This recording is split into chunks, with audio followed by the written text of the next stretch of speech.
ವಿಜಯಪುರ ನಗರದಲ್ಲಿ ಕಿತ್ತೂರು ಕರ್ನಾಟಕ ಭಾಗದ 7 ಜಿಲ್ಲೆಗಳನ್ನು ಒಳಗೊಂಡಂತೆ ಇದೇ ತಿಂಗಳ 27ರಂದು ಜಾತ್ಯತೀತ ಜನತಾ ದಳದ 25ನೇ ವರ್ಷದ ಬೆಳ್ಳಿ ಹಬ್ಬ ಆಚರಣೆ ಮಹೋತ್ಸವ ಸಮಾರಂಭ ನಡೆಯಲಿದ್ದು, ಇದರ ಅಂಗವಾಗಿ ಬಾದಾಮಿ ಜೆಡಿಎಸ್ ಪಕ್ಷದ ಕೆರೂರು ಜೆಡಿಎಸ್ ಅಧ್ಯಕ್ಷ ಟೋಪೇಸ್ ಬದಾಮಿ ಅಧ್ಯಕ್ಷರ ನೇತೃತ್ವದಲ್ಲಿ ಬಾದಾಮಿ ಶಿವಯೋಗಿ ಮಂದಿರ ಶಾಖಾಮಠ ಸಭಾಭವನದಲ್ಲಿ ಪೂರ್ವಭಾವಿ ಸಭೆ ಜರುಗಿತು.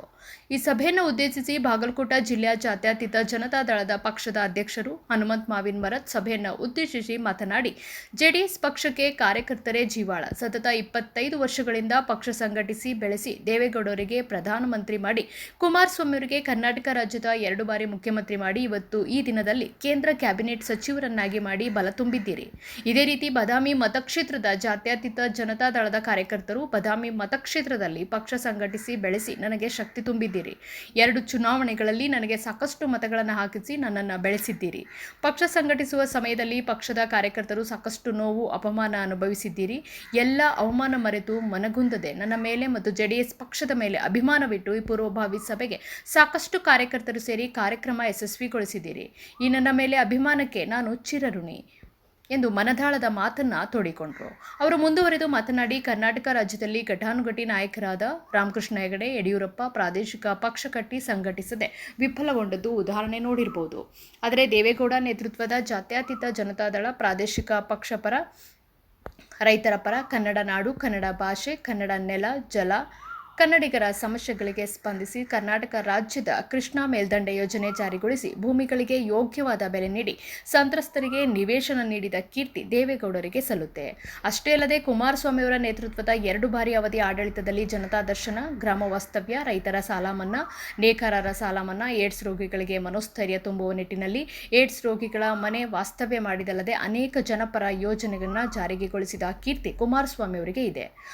ಕರ್ನಾಟಕದ ಕನ್ನಡಿಗರ ಜಟಿಲ ಸಮಸ್ಯೆಗಳಿಗೆ ಪರಿಹಾರ ಕಂಡುಕೊಂಡಂಥ ಒಂದು ಅಡಿಪಾಯದಲ್ಲಿ ಮಾಜಿ ಪ್ರಧಾನಿ ದೇವೇಗೌಡರು ಮತ್ತು ಕುಮಾರಸ್ವಾಮಿಯವರ ನೇತೃತ್ವದ ಕರ್ನಾಟಕ ರಾಜ್ಯದಲ್ಲಿ ಜಾತ್ಯತೀತ ಜನತಾದಳ ಮೆಟ್ಟಿ ನಿಂತು 25 ವರ್ಷದ ಬೆಳ್ಳಿ ಮಹೋತ್ಸವ ಆಚರಿಸಿಕೊಳ್ಳುತ್ತಿರುವುದು ಕನ್ನಡಿಗರಿಗೆ ಹೆಮ್ಮೆಯ ವಿಷಯ ಎಂದು ಹನುಮಂತ ಮಾವಿನ ಮರದ್ ಮುಂದುವರಿದು ಮಾತನಾಡಿ, ಬೆಳಗಾವಿ ಗಡಿ ವಿವಾದ ಬಗೆಹರಿಸುವ ನಿಟ್ಟಿನಲ್ಲಿ ಮಹಾಜನ ಆಯೋಗ ವರದಿಯಂತೆ ಬೆಳಗಾವಿ ಜಿಲ್ಲೆ ಸಂಪೂರ್ಣ ಕರ್ನಾಟಕಕ್ಕೆ ಸೇರಿದ್ದು ಎಂಬ ಘೋಷಣೆಯ ಹಿನ್ನೆಲೆ ಬೆಳಗಾವಿ ಜಿಲ್ಲೆಯಲ್ಲಿ ವಿಧಾನಸೌಧ ಕಟ್ಟಿಸಿ ತಮ್ಮ ನೇತೃತ್ವದ ಸರ್ಕಾರದಲ್ಲಿ ವಿಶೇಷವಾಗಿ ಉತ್ತರ ಕರ್ನಾಟಕದ ಸಮಸ್ಯೆಗಳ ಬಗೆಹರಿಸಿ ಸುಲಭ ಆಡಳಿತ ನೀಡುವ ಉದ್ದೇಶ ಮತ್ತು ಬೆಳಗಾವಿ ಕರ್ನಾಟಕದ 2ನೇ ರಾಜಧಾನಿ ಸೌಲಭ್ಯ ಕೊಡಿಸುವಲ್ಲಿ ಯಶಸ್ವಿಯಾಗಿದ್ದಾರೆ ಹಾಗೂ ನಾಡು ರಕ್ಷಣೆಗೆ, ರೈತಪರ ರಕ್ಷಣೆಗೆ ನಿಂತ ಕೀರ್ತಿ ಕುಮಾರಸ್ವಾಮಿ ಅವರಿಗೆ ಸಲ್ಲುತ್ತೆ ಎಂದು ಅಭಿಮಾನದಿಂದ ಹೇಳಿದರು. ಇದೇ ಸಂದರ್ಭದಲ್ಲಿ ಕೇಂದ್ರ ಮತ್ತು ರಾಜ್ಯದಲ್ಲಿ ಎನ್ಡಿಎ ಮೈತ್ರಿ ಇದ್ದು ಮುಂಬರುವ ಸ್ಥಳೀಯ ಚುನಾವಣೆಯಲ್ಲಿ ಬಿಜೆಪಿ ಪಕ್ಷದ ಮುಖಂಡರು ಜೆಡಿಎಸ್ ಪಕ್ಷದೊಂದಿಗೆ ಮೈತ್ರಿ ಮಾಡಿಕೊಳ್ಳುವ ಭರವಸೆ ಇದ್ದು, ಸ್ಥಳೀಯ ಚುನಾವಣೆಯಲ್ಲಿ ಮೈತ್ರಿಯಾದ ಪಕ್ಷದಲ್ಲಿ ಉಭಯ ಪಕ್ಷಗಳಿಗೆ ಹೆಚ್ಚಿನ ಲಾಭವಾಗುತ್ತದೆ ಎಂಬುದು ಮನವರಿಕೆ ಮಾಡಿಕೊಟ್ಟರು.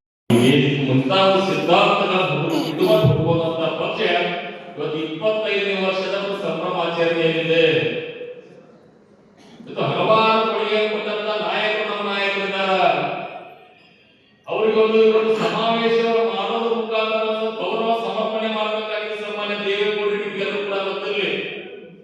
ಅದರಲ್ಲಿ ವಿಶೇಷವಾಗಿ ನಾವು ಉತ್ತರ ಕರ್ನಾಟಕದವರು ಗೌರವ ಸಮರ್ಪಣೆ ಮಾಡಬೇಕಾಗಿದೆ. ಆ ಉದ್ದೇಶದೊಳಗ ಏನು 27ನೇ ತಾರೀಕಿಗೆ ನಮ್ಮ ಪಕ್ಷದ 25ನೇ ವರ್ಷದ ಸಂಭ್ರಮಾಚರಣೆಯ ಕಾರ್ಯಕರ್ತರ ಬೃಹತ್ ಸಮಾವೇಶವನ್ನು ಬಿಜಾಪುರ ನಗರದಲ್ಲಿ ಹಮ್ಮಿಕೊಂಡಿದ್ದೀವಿ. ಇವತ್ತು ಮೊದಲು ಬಾಗಲಕೋಟೆಯಲ್ಲೇ ವಿಚಾರ ಇತ್ತು. ಬಿಜಾಪುರದಲ್ಲಿ ಅಥವಾ ಬಿಜಾಪುರದಲ್ಲಿ 4 ಕ್ಷೇತ್ರಗಳು ಬಹಳಷ್ಟು ಶಂಕಿತ ಕ್ಷೇತ್ರಗಳಿದ್ದಾವೆ. ಬಾಗಲಕೋಟೆಗೆ ಬರ್ಲಿಕ್ಕೆ ಕಾರ್ಯಕರ್ತರಿಗೆ ಮುಖಂಡರಿಗೆ ಸಮೀಪ ಆಗುತ್ತ ಒಟ್ಟಾರೆಯಾಗಿ ನಾವು 7 ಜಿಲ್ಲೆಯಲ್ಲಿ ನೋಡಿದಂತಹ ಕಿತ್ತೂರು ಕರ್ನಾಟಕದ ಸಮಾವೇಶ. ಜಾತ್ಯತೀತ ಜನತಾದಳ ಪಕ್ಷದ ಕಾರ್ಯಕರ್ತರ ಆತಂಕ ಬೇಡ. ಮುಂಬರುವ ವಿಧಾನಸಭಾ ಚುನಾವಣೆಯಲ್ಲಿ ನಮ್ಮ ವರಿಷ್ಠರ ಪ್ರಕಾರ ನಾನೇ ಬಾದಾಮಿ ಮತಕ್ಷೇತ್ರದ ಅಭ್ಯರ್ಥಿ ಎಂದು ಆತ್ಮೀಯ ವ್ಯಕ್ತಪಡಿಸಿದರು. ಈ ನಿಟ್ಟಿನಲ್ಲಿ ಸ್ಥಳೀಯ ಚುನಾವಣೆಯಲ್ಲಿ ಜೆಡಿಎಸ್ ಪಕ್ಷದಿಂದ ಹೆಚ್ಚಿನ ಸ್ಥಾನಗಳು ಕಾರ್ಯಕರ್ತರು ಗೆಲ್ಲಿಸಬೇಕೆಂದು ವಿನಂತಿಸಿಕೊಂಡರು. ಇದೇ ಕಾರ್ಯಕ್ರಮದಲ್ಲಿ 2ನೇ ಬಾರಿ ಜಿಲ್ಲಾಧ್ಯಕ್ಷರಾಗಿ ಆಯ್ಕೆಯಾದ ಹನುಮಂತ ಮಾವಿನಮರ ಅವರನ್ನು ಸನ್ಮಾನಿಸಲಾಯಿತು. ನಂತರ ಅನೇಕರು ಕಾಂಗ್ರೆಸ್ ತೊರೆದ ಜಾತ್ಯತೀತ ಜನತಾದಳ ಪಕ್ಷಕ್ಕೆ ಸೇರ್ಪಡೆಗೊಂಡರು. ಇವರಿಗೆ ಪಕ್ಷದ ಧ್ವಜ ಕೊಟ್ಟು ಸನ್ಮಾನ ಮಾಡುವ ಮೂಲಕ ಬರಮಾಡಿಕೊಂಡರು. ಅಬೂಬಕರ್ ಯಡಹಳ್ಳಿ, ಭೀಮವಾದ ನ್ಯೂಸ್, ಬಾದಾಮಿ.